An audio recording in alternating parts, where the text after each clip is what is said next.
All right, YouTube, first look at a 1991 Ford Explorer. I just purchased this vehicle.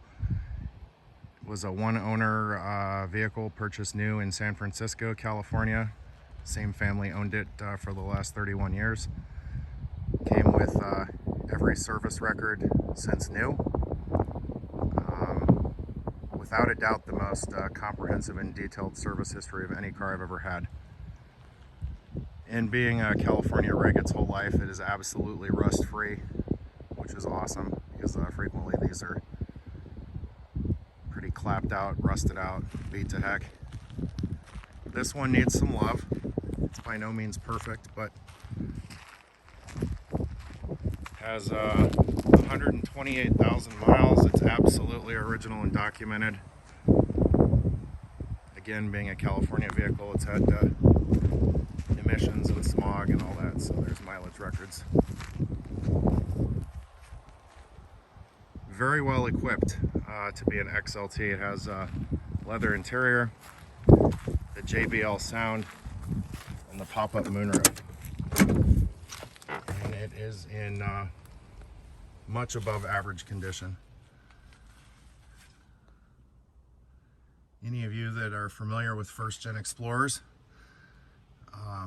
my reason for wanting one of these is when I was a kid, we had the very first four-door Explorer built in April of 1990. We took delivery, I think, in June of 90. It was literally the very first shipment to our local Ford dealer in Colorado at the time. And that car got more attention than any car I have ever owned by far. People would chase us down, stop us in the parking lot. I remember it vividly. So anyway, I've always kind of kept an eye out. And this one popped up and I was like, well, I don't think I'm gonna find one any cleaner.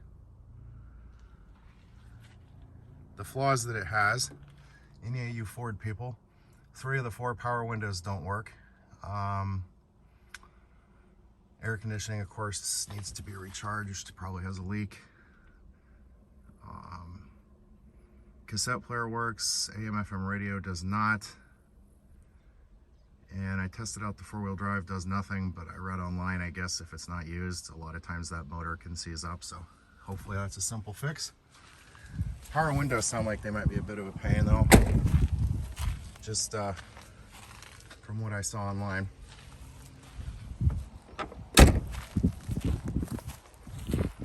And it's always a gamble when you buy a car sight unseen because none of those issues were disclosed.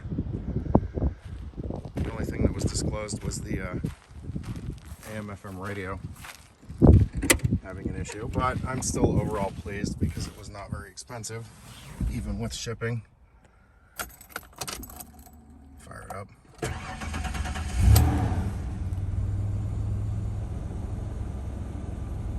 $128,160 miles.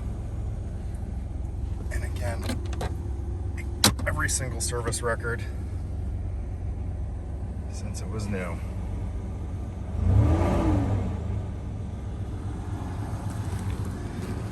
The guy that owned it actually tallied up all the money he's put into it since owning it, and I think it's at like $28,000. Because it's had some big ticket repairs, like the transmission was rebuilt, things like that.